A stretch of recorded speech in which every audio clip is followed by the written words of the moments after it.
Hi, thanks for joining me on Wilderness with Amani. Today I'm fishing the West Walker River and I'm up to 395. The water's really low. So I'm gonna start with barbless 1/8 ounce jigs, but I got my fly rod as well.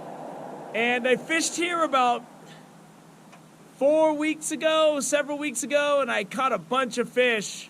Even though it was low, I fished it for my Wilderness with Amani Patreon. You can see the one brown I got is in highlight clip number 14 or 15, I think. But I just wanted to come down here today and give this a shot before things start icing over a lot. And typically I start way up below the bridge, and there's some really deep stuff in the canyon. But I really tweaked my knee when I was fishing in Sparks in that last clip I put up. My MCL, a river rock, slipped under my left foot when I was going up this hill, and my left foot went down, my right foot planted, and it felt like someone put a spike, like a needle into my knee, like right there. And it didn't feel that bad until later that night. I couldn't even go like this. But I fished in downtown Reno yesterday for Wilderness with Amani Patreon to test it out, because I wasn't even sure when I left my apartment I was going to be able to fish. And it was all right. So I decided, you know what, I'm going to come down here and I'm going to try to get some stuff done. I fished yesterday. I have a playlist called my Truckee River Streak playlist, and it chronicles the first 19 times I fished in the Truckee River. And I caught something the first 19 times, and I fished yesterday near Idlewild Park in Reno, where that streak died, and it's the only time I fished there, and I'd only been skunked there. And I went there yesterday, even though there was a bunch of leaves in the water, and I caught 2 big browns, and those will make it into my highlight clips down the road, because they're both highlight clip worthy fish. It's nice. It's about 9 o'clock. It's still in the 20s, but it should be getting in the 30s soon. I think I'm getting soft. I think I'm going soft on you. I don't really like fishing rivers when it's in the 20s, because then I need gloves and there's ice forming in the eyes of my rod and stuff. And it's better once it breaks into the 30s, and it should be in the 30s really soon because the sun's coming out and stuff. So let's go out, let's start making some casts, and let's see if we can't put something in the net. Last time I fished here, the water was low. I don't know if it's higher or lower than that, but I managed to catch several fish last time from Wilderness with Amani Patreon. So let's see if I can get several fish for Wilderness with Amani YouTube. Only, let's not worry about several fish. Let's try to get a fish in the net, and then we'll go from there. So the water is crazy low. So whatever happens here is gonna have to happen really fast. So I'm gonna whip it around the corner of this tree. I'm gonna throw this right-handed just because I need better control, and I can't get around that with my left hand. And I gotta get it in there.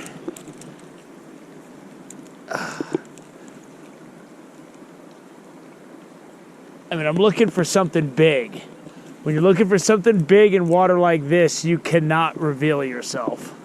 So the first thing that needs to happen, I switched my reel. I gotta fish this right-handed, because there's no way.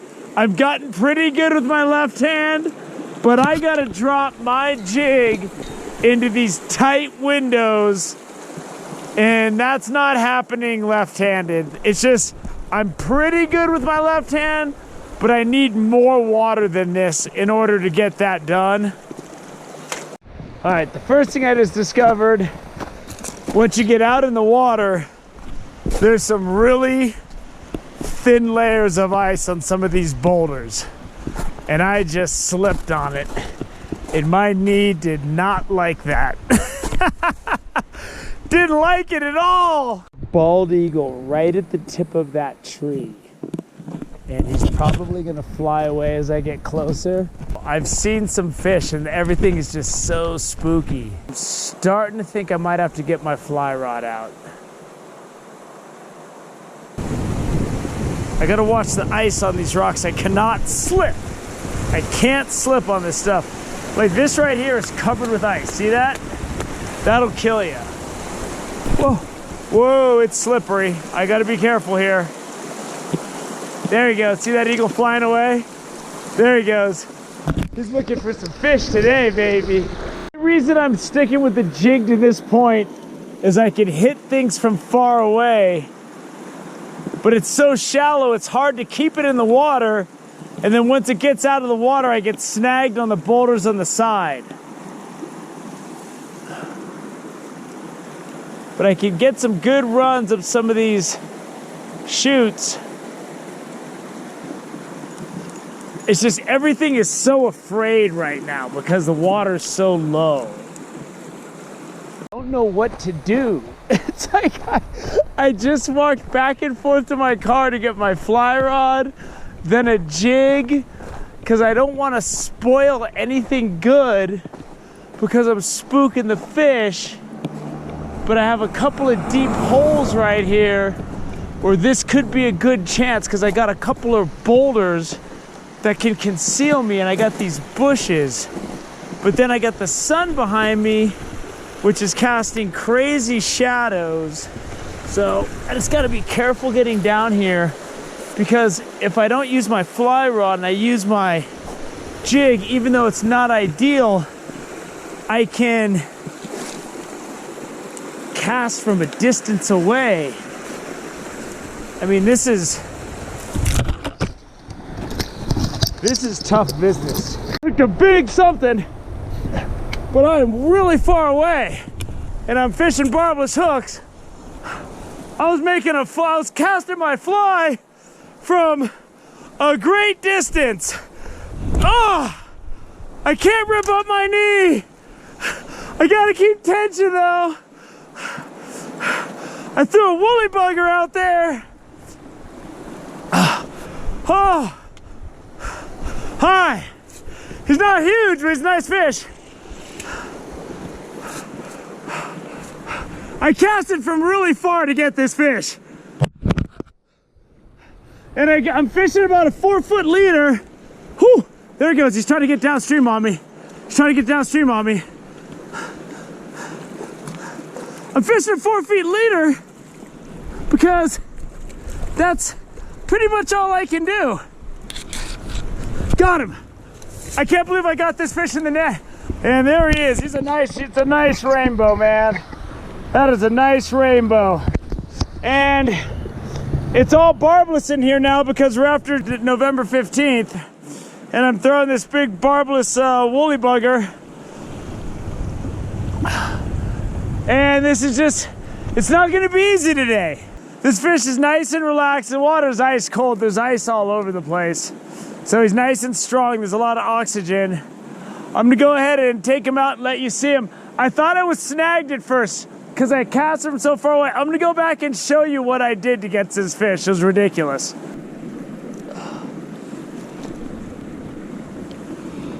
Oh, he fell in, he jumped in. He fell in, I picked him up and he flipped right out of my hands. That was a good fish.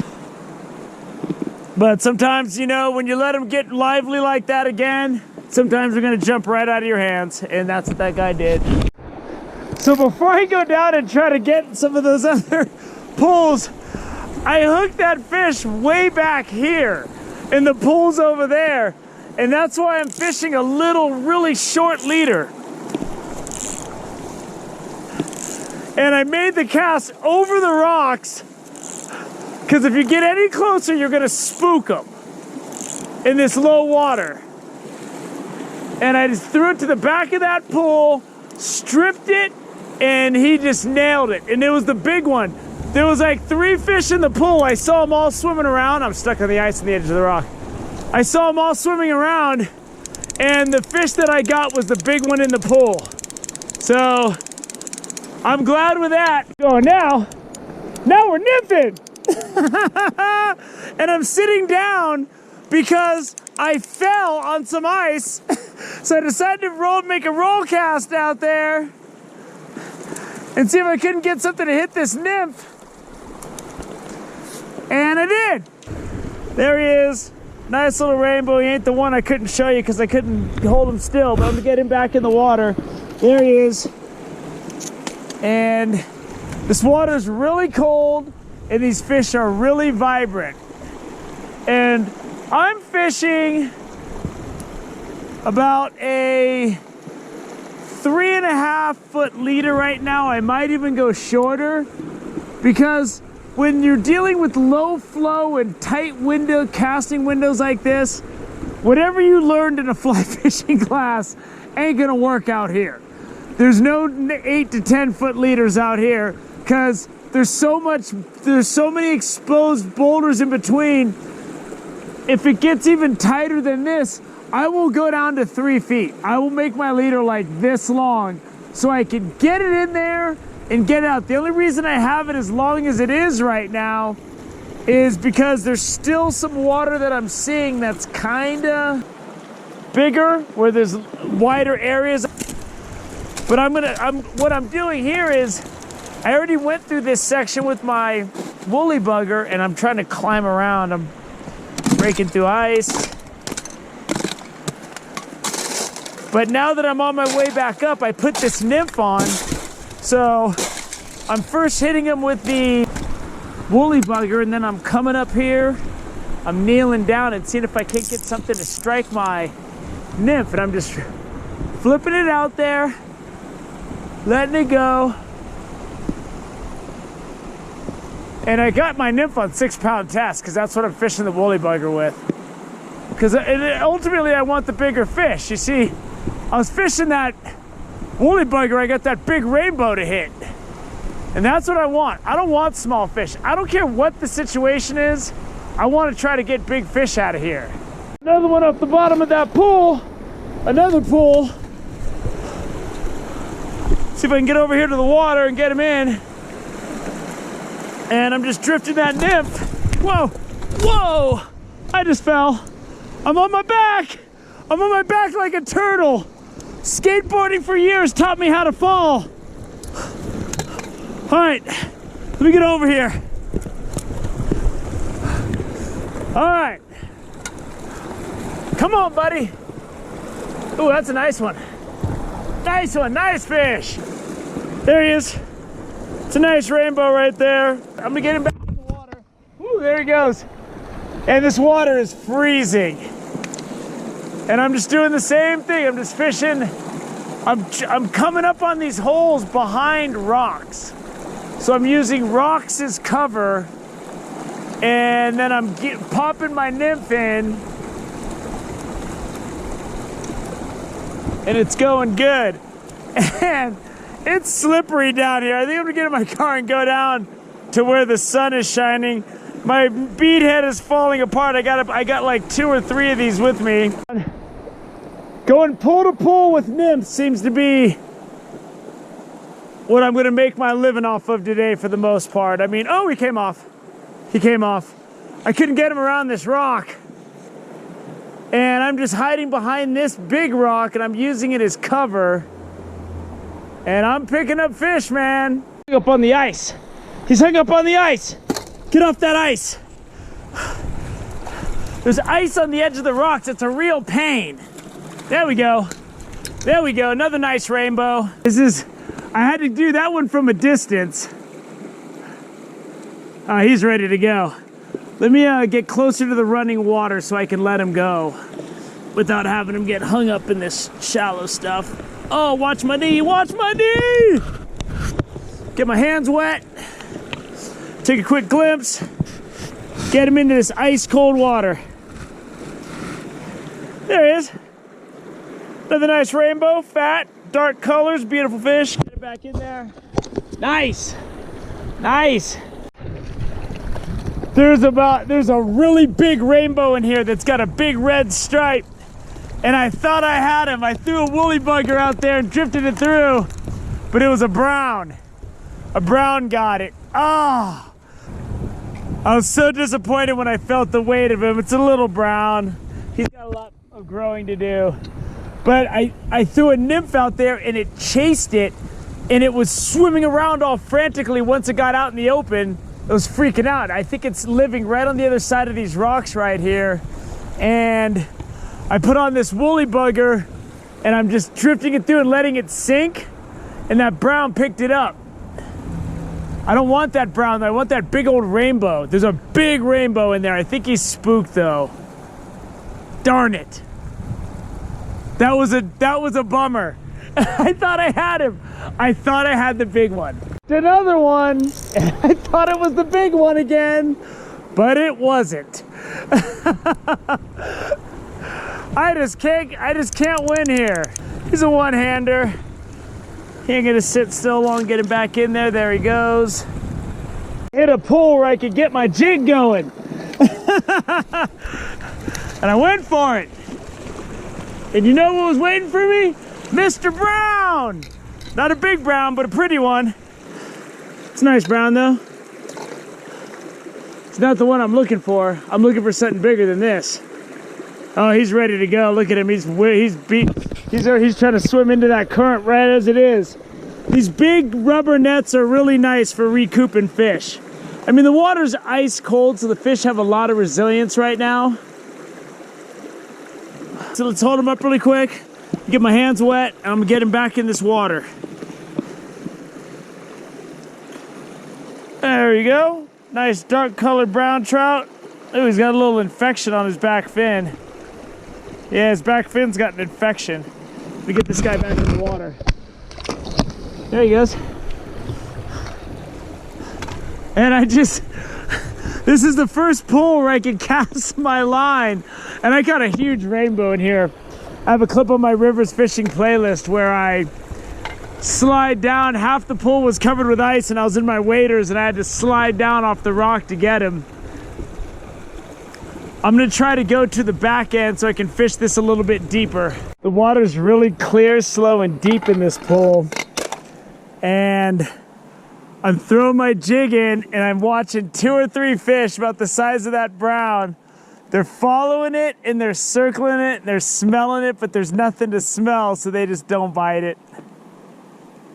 I'm trying to fish it slow and jerk it, because you know there's at least one big fish in this pool, but they're just not gonna go for it. I got the one fish I was gonna get, I think.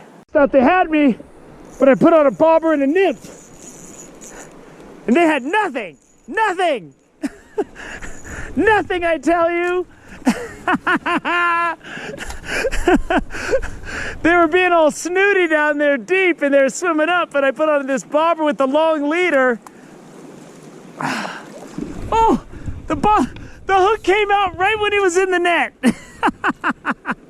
I almost lost him. And I saw them down there. There's some good sized fish. There's not the big guy, but nice little rainbow there. Get him back out there. Left, I stopped off at this hole where I've got a couple nice browns. This isn't what I was looking for.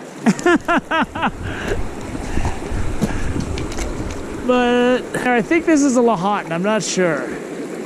He's got the spots for it. I think that's a Lahontan, I'm not sure. He's got these spots on his tail, look Lahontan. I'm not sure. I'm gonna get him back in the water so he can, woo, look at him go. And this is a good spot, it's just not flowing very much. And I went and got my spinning rod instead of my fly rod because I wanted to run something deep through there. That's gonna wrap it up. Even though I barely used my spinning rod, that's what I ended with. I was hoping to get something big in there. And I think that last fish I caught might have been a Lahontan. It just didn't have the colors. Just judging by the spots on its tail and the shape of its head, I'm not sure though.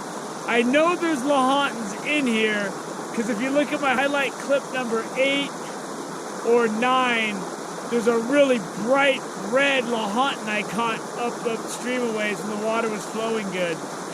And I also saw that one big fish come out when I caught that brown instead, and it had a dark, deep red stripe. That might have been a Lahontan, but that was a nice trout, man. But it wasn't meant to be. But I got a bunch of fish in the net, you know, going to nymphs, which I only had 2 that weren't falling apart and 1 that was falling apart. You know me, never prepared, was, you know, that was the go-to when I saw how tough the fishing was going to be. I just wish that I had stuck with the woolly bugger in that one spot where I saw that big fish, because I might have been able to get him. But oh well, whatever. And when those fish in that other big pool wouldn't take my jig, I was taking it right along the bottom, and I could see them. They'd follow it, and they were following right behind it, but they just weren't going to hit it. That's when I put on the bobber and the nymph, the long, deep leader. And I actually got a couple more hits. I just didn't set the hook. But that's something you can put in your box. If you're fishing jigs or you're fishing spinners or whatever you're fishing with your spinning rod, throw some small bobbers and some beadhead nymphs. And I was catching those fish with 6-pound test on my fly rod using nymphs and on my spinning rod. So I looked at a comment right before I left home today, and it said, oh, I drove by the West Walker, it looked low. I didn't think it was going to be this low. But oh well, it all worked out. Caught a bunch of fish, had a good day. I'm going to get home while there's still some daylight, make some dinner, and maybe see about fishing tomorrow. So, thank you for joining me on Wilderness with Amani. Until next time.